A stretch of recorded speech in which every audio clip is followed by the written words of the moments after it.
কি রে রাহুল, এ কি করছিস? তুই তো কেবল মাত্র কলপার থেকে আসলি, তা পানি তো শরীরে লাগালি না, তা উজু করবি না? ভাই প্রচন্ড শীত, এই পানি ধরলেই হাত ঠান্ডা হয়ে যাচ্ছে। ভাবছি আজকে উজু ছাড়া নামাজ সেরে ফেলে দেবো। আল্লাহ তো দয়ালু, মাফ করে দেবে না ভাই? আরে গাদা, তুই তো আসল টেকনিকটাই জানিস নে। শোন, শীতের দিনে ওই পানি দিয়ে উজু করা আছে, বাতাস দিয়ে উজু করা আরো বেশি কার্যকর। তুই জাস্ট আয়নার সামনে দাঁড়ায়ে 3 বার ফু দিবি, দিয়ে বলবি পবিত্র হয়ে গেলাম, দেখবি তোর ভেতর থেকে ফ্রেশ হয়ে যাবি। বলেন কি রেন ভাই, এত সহজ?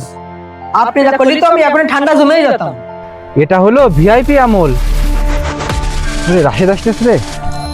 রাহুল, উজু করা শেষ? রাশেদ ভাই, আমি বাতাস দিয়ে উজু করেছি, রায়ন ভাই শিখিয়ে দিয়ে গেছে, আজ থেকে আর পানি লাগবে না। রাহুল, ইবাদতের কোনো শর্টকাট নেই। কষ্ট করে ঠান্ডা পানিতে উজু করলে তোমার সওয়াব আরো বেশি হবে। আর তুমি যদি রাহান ভাইদের মতন ওই ভণ্ড মানুষের পাল্লায় পড়ো, তাহলে তোমার পরকাল অন্ধকার হয়ে যাবে। যা আমল কামিয়েছো সব নষ্ট হয়ে যাবে।